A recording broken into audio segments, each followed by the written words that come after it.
Welcome to Inside Roanoke. I'm Melinda Mayo, the Communications and Media Officer for the City of Roanoke. Today we're going to hear about the Colonial Avenue project. We're also going to learn about the job fair and a lot more, so stay with us. April showers bring May flowers. It also brings a great time to start using a rain barrel. A rain barrel catches rainwater from your roof gutters, and the clean, free water can be used on gardens, lawns, and for outdoor cleaning. Rain barrel water is free of chemicals. It reduces your water bills, and it's good for the environment. You can buy a pre-assembled kit, or you can build your own with materials from a hardware store. Learn how to start saving money and the environment by using a rain barrel today. Contact the Clean Valley Council for more info.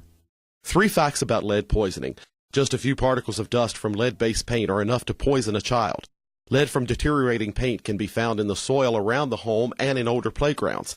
Since children often put their hands or toys in their mouths, washing their hands helps protect them from lead poisoning.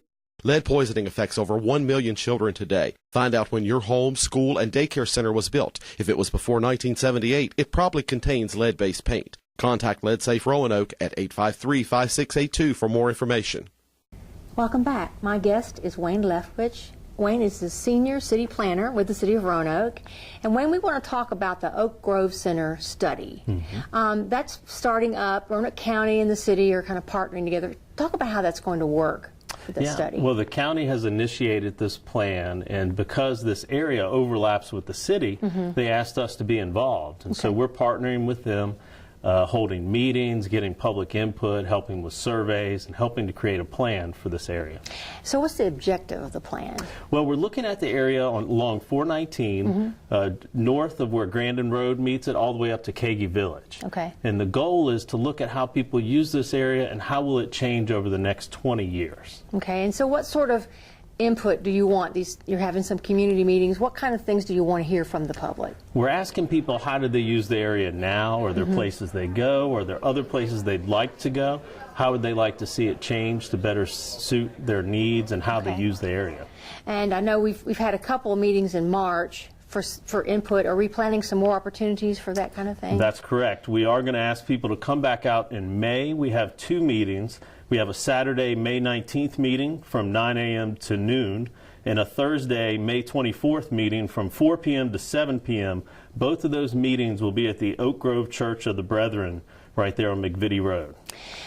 Wayne, why is it important to develop a plan for this kind of thing? I mean, I guess you just don't want to go in and just start doing things. You want to have sort of a strategy. Talk about that a little. Right. Well, the Oak Grove area is a really unique area. It has a lot of existing commercial along the 419 corridor that serves the neighborhoods very well. It's a nice village center, at least has the potential to be more of a village center. Okay. So as we look over the next 20 years, we want to see how we can better enhance that area to make better connections between the neighborhoods and the commercial areas. How do you think it will affect quality of life for the people and the businesses that are in the Oak Grove area? Right. Well, we're hearing from a lot of residents who want better connections to some of those commercial areas. They want to be able to make that walk from one commercial area to the other, or further from their home to go shopping, to pick up coffee. So those little connections could really improve the quality of life for this area. It is an older area. A lot of the neighborhoods have a median age that's pretty high. So as this area changes over time, we want to find ways to encourage young people to move into the neighborhood. Anything else you'd like folks to know about this study that you're doing? I think we're really excited to get input from people, because it's really the ideas and the thoughts of the residents and the commercial business owners that help us shape this plan. Right. And we just want to set the stage for when opportunities arise. We want to be ready to shape the area to the best vision of the community. Okay. If somebody had questions about this topic, how could they get more information? Yeah, so it overlaps with both the city and the county, so we have 2 contact people. Okay. Myself, Wayne Leftwich, you can give me a call at 540-853-1104, and my email is wayne.leftwich@roanokeva, as in Virginia, .gov. And then also on the county side of things, Philip Thompson, who is their Deputy Director of Planning, he's available to answer questions at 540-772-2029, and his email is pthompson@roanokecountyva.gov. And we also have a survey available online, and other information related to the Oak Grove plan can be found at www.roanokecountyva.gov/Oak Grove. Well, I wish you a lot of success with the project. Yeah, thank you so much. Thank you for coming on and sharing Thanks it. for having me. Okay, we'll be right back.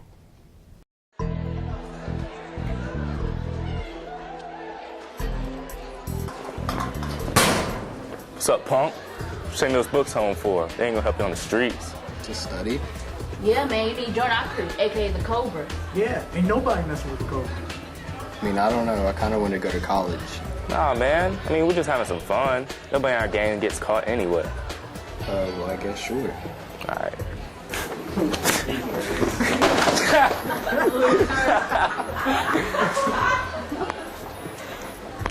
Hey, look, Henry. If you're gonna keep rolling with us, you gotta prove to me that you can hang. Okay. All right, then. Go. Henry, what are you doing? Every year, over 7,000 arrests result from gang activity. You could end up just like these criminals. Is that what you want? Don't be a part of the problem. Be a part of the solution. Welcome back, and my guest is Jeffrey Powell. Jeffrey is Solid Waste Manager for the City of Roanoke. And Jeffrey, I invited you here today because I'd like for you to remind our citizens about trash collection, just our process, and start by talking about the weekly trash collection. Okay. How does that work? All right. Well, we collect trash Monday through Friday. And we primarily do it by quadrants. So Monday is mainly northwest, Tuesday is mainly northeast, Wednesday is southeast, and then Thursday is southwest. And we like for you to have your containers out no earlier than 7 p.m. the day before. And we start pickups at 7 a.m. Okay. So we like for you to have it out by 7 because the route is not always done at the same time. So if you get it out by 7, then we make sure that we have picked you up. And then make sure you remove the can by 7 a.m. the next day. Right, and also talk about bulk and brush because we collect that as well. Are there some guidelines for that? Yeah.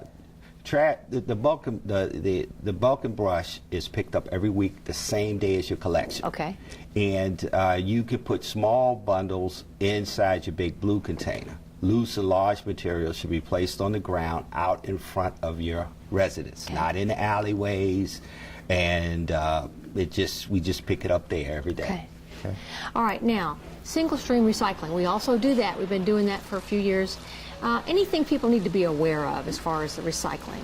Well, what we're asking is that you use recyclers should be only placed in the large light blue Hawaiian cans. Right. And we can put mail, magazines, newspaper, cardboard, cereal boxes, metal cans, plastic, and glass in those Hawaiian blues. What we don't want you to put in there is food waste, plastic bags, styrofoam, packing material, cords, wires, and all that other kind of stuff. But if you're confused or you don't know, call 853-2000, option 1, and the staff will be glad to assist you and try to explain what to put in there. And why?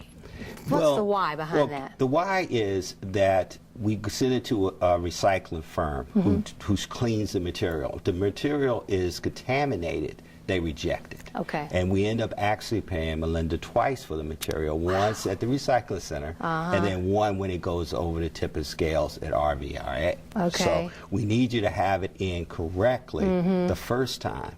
If not, then we will tag it, and you get 3 opportunities to correct it before you get assessed a $25 penalty.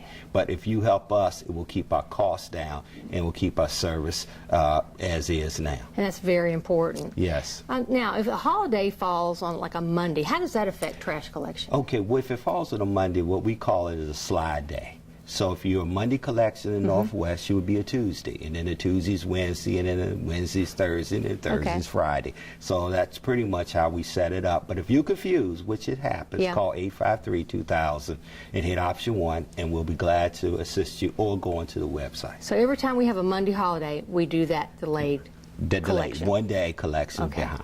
Now, sometimes people ask about overgrowth of weeds and vegetation in their alleys.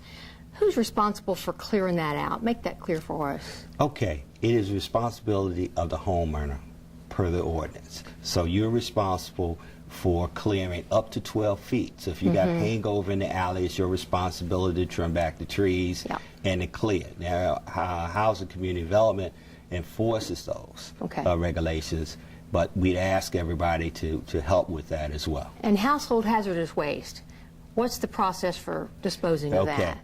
We have what's called, you could take household hazard waste to the Roanoke Valley Resource Authority at 1020 Hollins Road Northeast, and their number is 540-283-6562.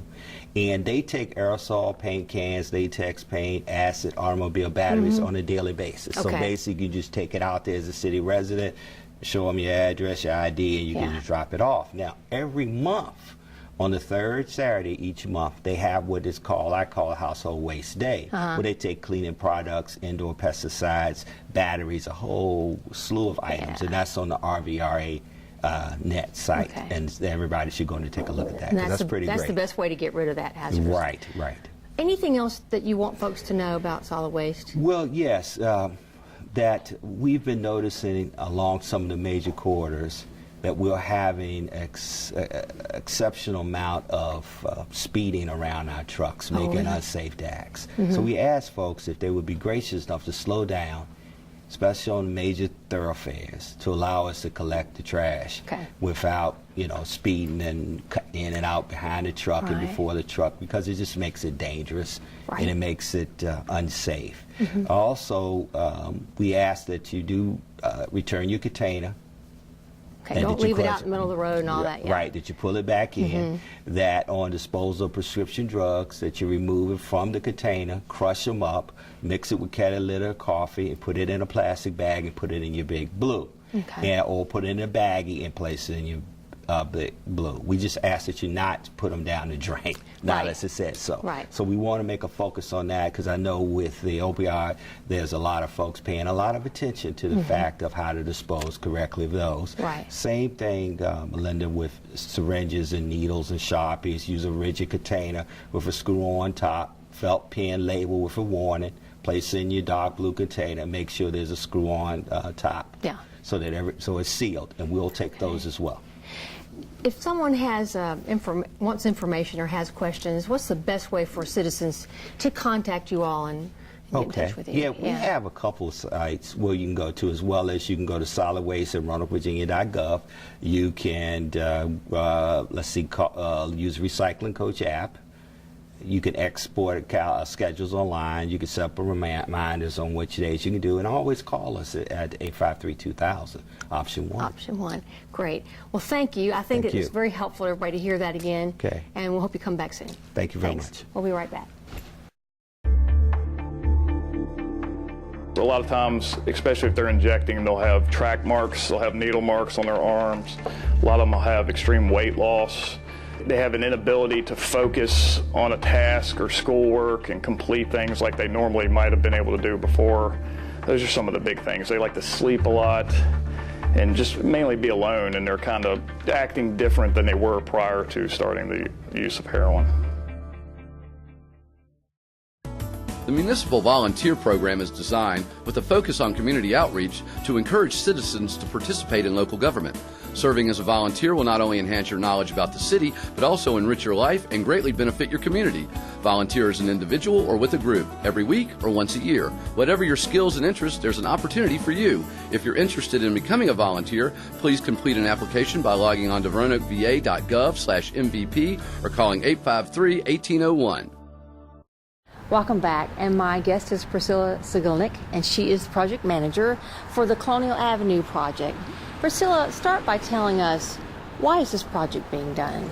Well, Virginia Western had contacted the city about trying to improve the road that bisects their campus. The interest was to make it more pedestrian friendly, provide for multiple modes of transportation, and give it more of a destination feeling for the community. Okay, so what's the timeline for this project? We're looking at about 18 months for construction.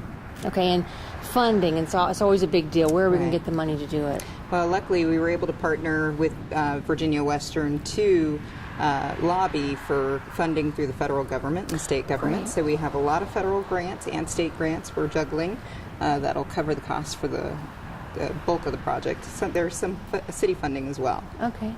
So give everybody an idea of the kinds of things the project includes. What sort of features are we talking about? Well, most dramatic are the 3 intersections that are being improved. They'll consist of 3 roundabouts. There's one located at Overland Road, and a second one at McNeil Drive, and the third is at Winding Way at Colonial Avenue. So these are intended to improve vehicular capacity through those intersections. In addition to that, it also slows down vehicles. We call this the silver bullet to traffic engineering design because it allows more vehicles through an intersection, but at the same time slowing them down. The additional improvements include continuous sidewalk on both sides of the street, buffered bike lanes, and we have bus pull-outs on each side of the road for the transit stops. So it's really going to transform that whole area and make it look different. Absolutely. Yeah. We have some partners in this project? Yes. So Virginia Western is our main partner, but as well as Virginia Department of Transportation, since we did receive quite a bit of funding through the state. And they are helping us to administer the funds through the federal government.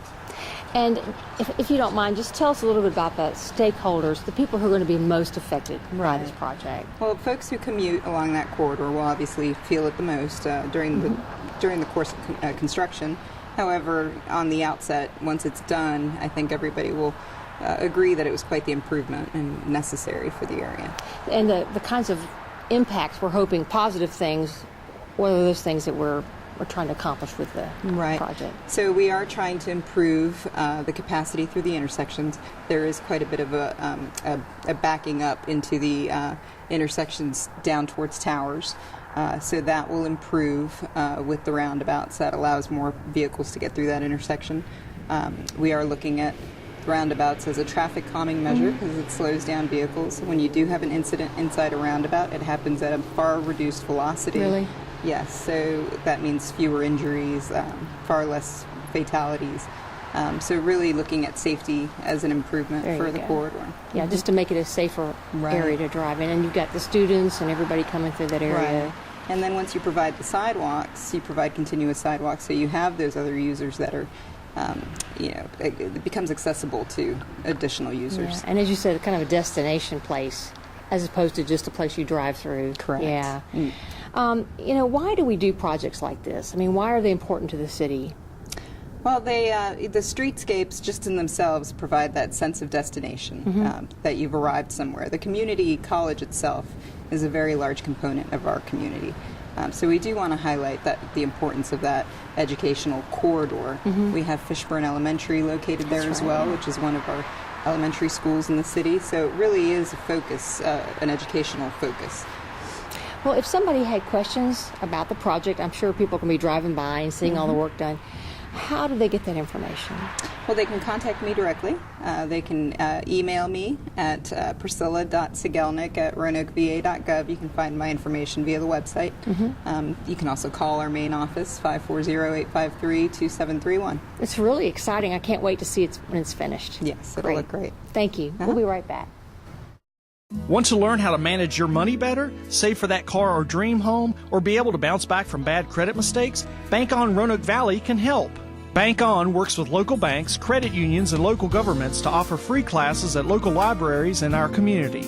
It's easy, free, and it's happening right where you live. Check out the calendar of classes or sign up at bankonrv.org or call 777-4200 for more information. A little soap and water can go a long way. When you wash your car in a driveway, the soap, oil, and grease can flow into storm drains and pollute our rivers and streams. Always try to wash your car on the lawn. This will allow the water to soak into the ground. If you have to wash your car in a driveway, make sure the water drains onto your lawn and not a storm drain. Use a biodegradable soap. Dump your wash bucket in your sink or allow it to filter through the grass. It's easy to keep your car and our waterways clean by doing the right thing. Welcome back, and my guest is Nell Boyle. Nell is Sustainability Outreach Coordinator for the city. Nell, we want to talk about the Greater Roanoke Co-op, the solar co-op that's formed. And first talk about, when did it start? When did we launch that? So we started to talk about this last fall. You know, a few years ago, we did the Solarize Roanoke program, and it was really successful, and we had a lot of people asking for us to do that again. Okay. Circumstances weren't quite right, but this year we came across a great group that wanted to help us move this forward. Yeah. So we did a little bit of planning, and it was launched on March the 6th. And who are the partners in the group? So the primary partner is Solar United Neighbors. They use the acronym SUN, so I'm going to refer to them as SUN. Okay. Yes, that's easy to say.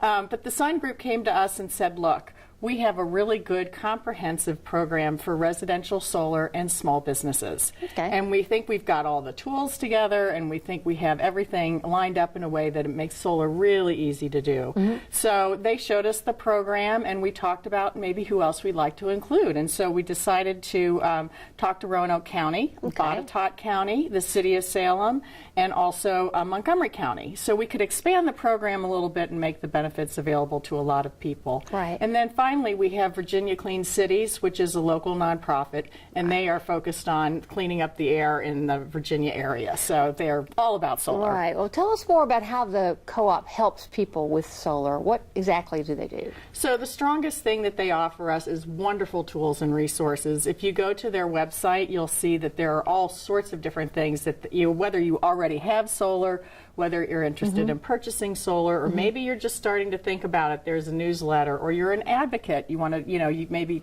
won't ever have solar, but you'd like to see more solar in the area.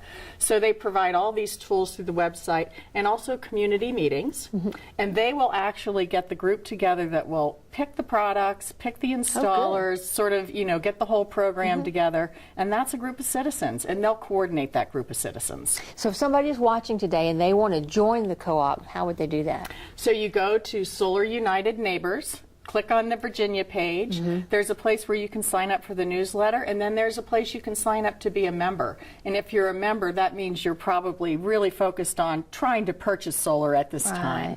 So there's a couple of different things you can do. It just depends on what your needs are. Do you know how long the program's going to run? It'll run a year. And by the end of 2018, it'll be completed. But if you're interested in really purchasing solar, you should probably look at it now, because this part of that will close up around June. Why do you think it's so important to have these kind of opportunities to put solar in our businesses and homes? Why is solar important to us? So solar is important for a couple of reasons. The first and most important reason is once your solar's paid for, it's all free energy. That's true. So that's really great. And then also it creates green jobs in our community, which we love. And it's clean energy, and that means that we're not burning fossil fuels, so it cleans the air, it's better for the environment. So there's some other benefits to it as well, but I think those are the big ones.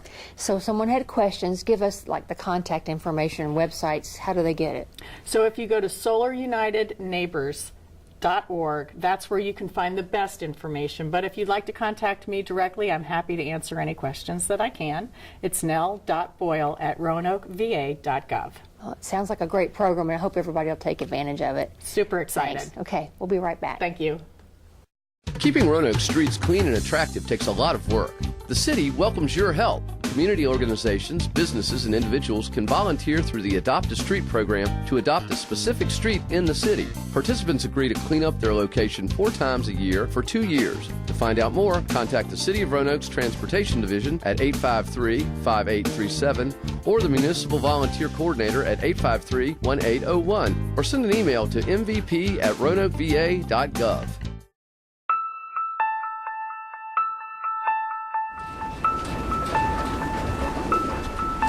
Hey, Melissa. Hey. I like your outfit. Thank you. No, I'm just kidding. You look ridiculous.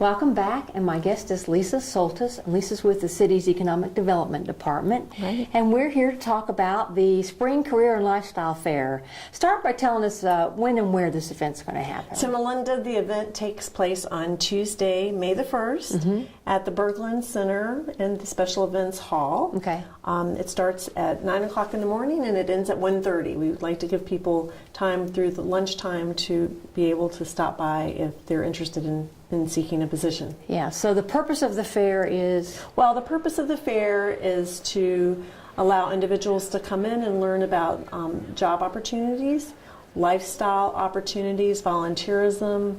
Okay. Just, they may be new to the area, or they may be graduating from college here, or they may be a displaced employee, but we'll have opportunities for everyone there. Now, something like this event, it's a big deal. You have to have sponsors. Who are some of the sponsors? Oh, well, today we're actually at Freedom First, and they are one of our sponsors, okay, as well as WDBJ7, SHRM, which is the local human resources trade association. Okay. The City of Roanoke, County of Roanoke, Botetourt County, the City of Salem, and workforce development here in Roanoke.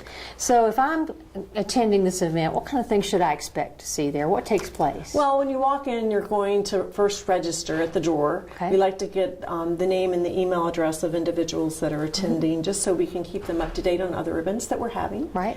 And once you enter the special events hall, which is huge, you're going to see lots of tables set up and individuals representing the companies or the organizations that are there. And so the nice thing is it gives individuals one-on-one time with representatives from the organizations. So pertaining to the lifestyle part, right, there's also information there for folks. Talk about that a little bit. Yeah, there information, for example, Roanoke Outdoors. Okay. You know, they might give you information about the pub runs that take place in Roanoke, or lifestyle amenities such as rock climbing or hiking, biking. There will be educational entities there, such as Roanoke College, Virginia Western Community College. Okay. Averett University is always represented, so we'll be having some educational opportunities for individuals if they'd like to learn more about that. And then, of course, we have our employers, which is most important. Right. And so they can learn, the individuals that attend can learn about job opportunities that are available. Do we typically have a good attendance at these events? Yes, we've been doing this event for probably almost 15 years. Really? So when we started the event, the unemployment rate was much higher than it is now. Yes. And we used to have at least 600 people in attendance. With the employment numbers being so low now, we don't have quite as many. I think last year we had about 250 individuals attend. What do you, from just talking to the people who come, what do you think they enjoy the most about the event? How does it benefit them? Well, number one, I think they appreciate the fact that we are holding the event to give them an opportunity to come in and have an opportunity to meet the people. Right. And the beauty of it is it's one-on-one, like I'm talking to you. Right. So if I'm looking for a position and the human resources director from X company is there, right, I can have a nice conversation with you without, going through a lot of red tape. So that's a real benefit to them to be having everything right there Absolutely. at their fingertips. And if they're new to Roanoke, they may be looking for a job, they may be looking for an opportunity to volunteer or be involved in some of the outdoor adventure things that we do here in Roanoke. So it's a great, it's a great event for people. Well, how do people, if they want to know more about it, how can they get information about the They event? can visit our website, which is bizroanoke.com, bizroanoke.com. Okay. They are also welcome to call me, Lisa Soltis, at 540-853-1694, or they may email me at lisa.soltis@roanokeba.gov. Well, it's a great event. What a great benefit to the people who are here in Roanoke and trying to find jobs. It's a lot of fun, and we certainly appreciate all of our sponsors and the people that are involved with it. Well, I hope it's a big success. Thank you very much. We'll be right back.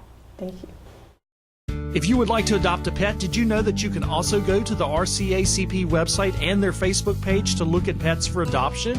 It's easy to do. Simply go to their website at rcacp.org or visit their Facebook page. Both sites include information and pictures of animals waiting to be adopted. Help make a difference in the life of a pet today. Adopt from the Regional Center for Animal Care and Protection. It is important for both restaurants and homeowners to help keep our waterways clean and safe.